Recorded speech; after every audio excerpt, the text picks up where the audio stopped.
Amit Kataria, a young man from Choma village in Haryana. He had a dream of becoming the largest computer training academy for rural India. And with that dream, he came on our Jagriti Yatra 2009. What did he see and what did he do on the Yatra? Here is a glimpse into that.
Since 2008, almost 7,000 youth like Amit have participated in this Jagriti Yatra.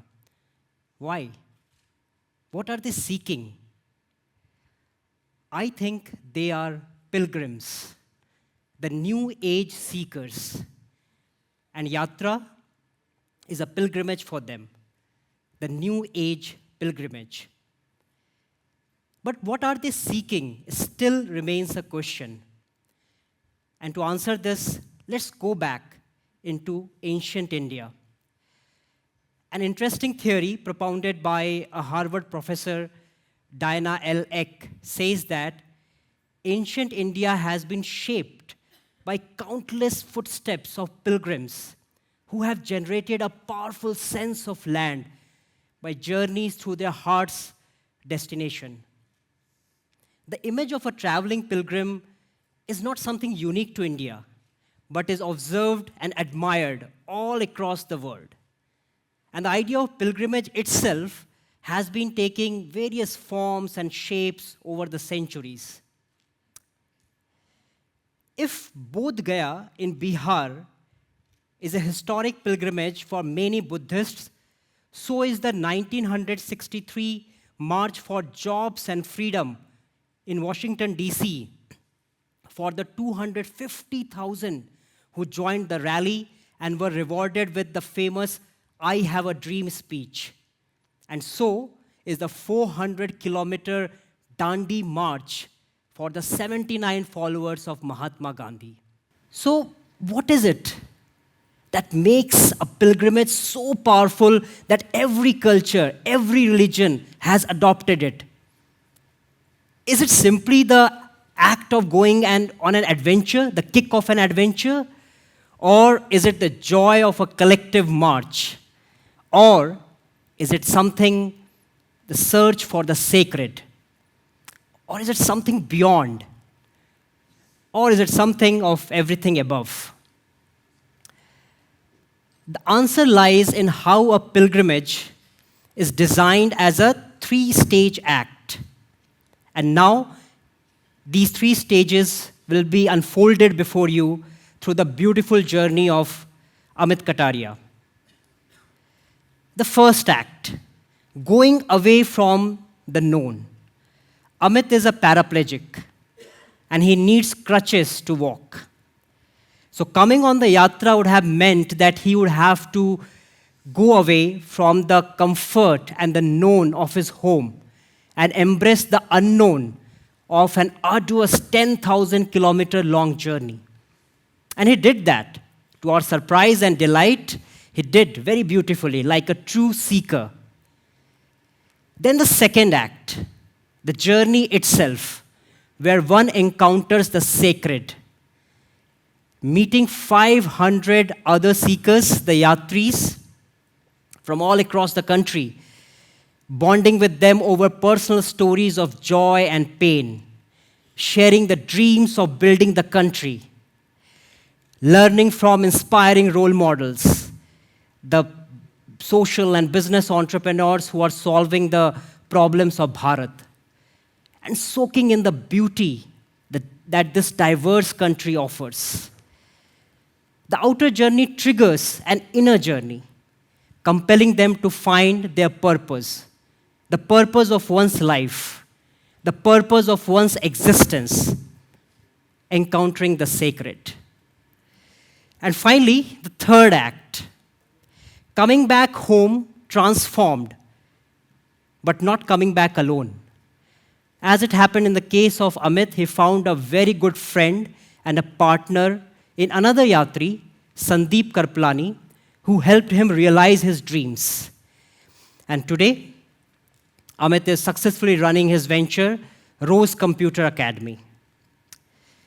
If ancient India was shaped by the footsteps of pilgrims, India of the future will be shaped by the footsteps of her entrepreneurs. And for them, the ultimate destinations will be their own homes, their own communities. They will solve the real problems of Bharat.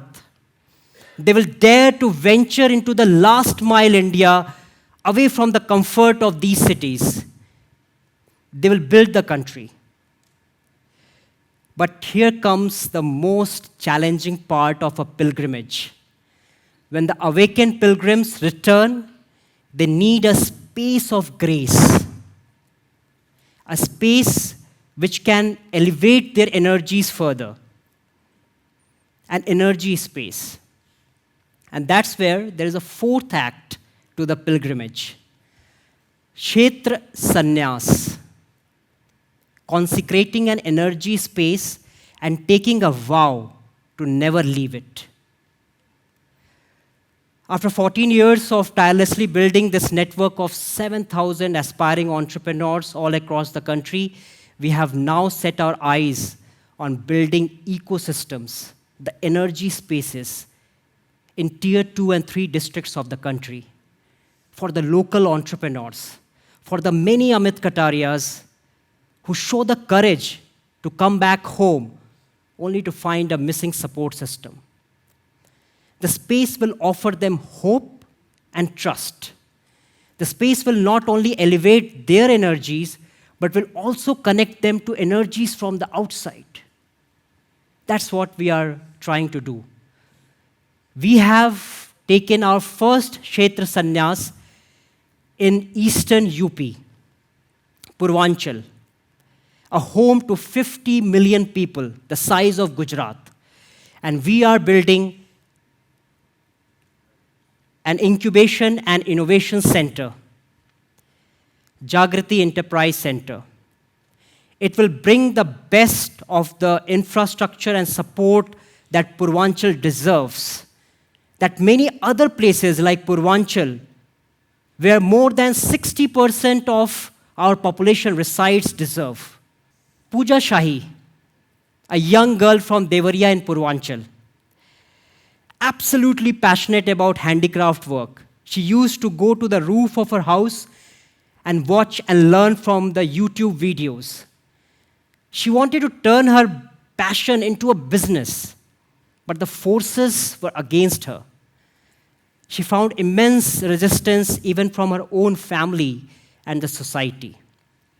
She needed her own pilgrimage. And she did, like Amit Kataria.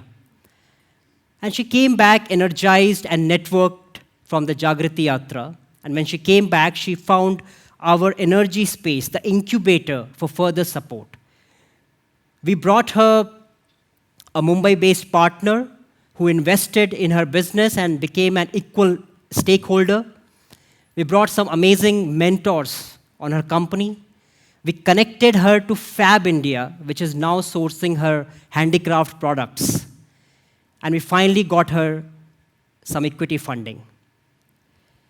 There are more than 100 Puja Shahis that this center has supported so far, and it continues to do so. And we are bringing them mentorship, market, and money.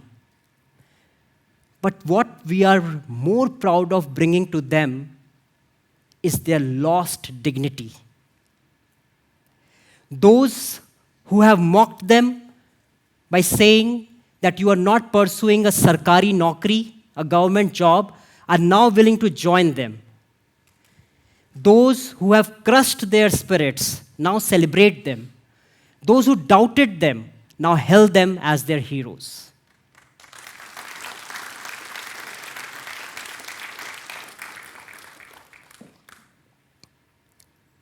In our journey, in our pilgrimage, we are blessed to have a 300-year-old mighty banyan tree guide us. The spiritual energy of the tree rejuvenates us whenever our energies are sapped. Its network of roots reminds us that before touching the sky, you need to be rooted. And with its blessings and energy, we don't intend to stop here. We are on our way to create a revolution, banyan revolution. Every district in this country will have its own ecosystem to support and nurture entrepreneurship.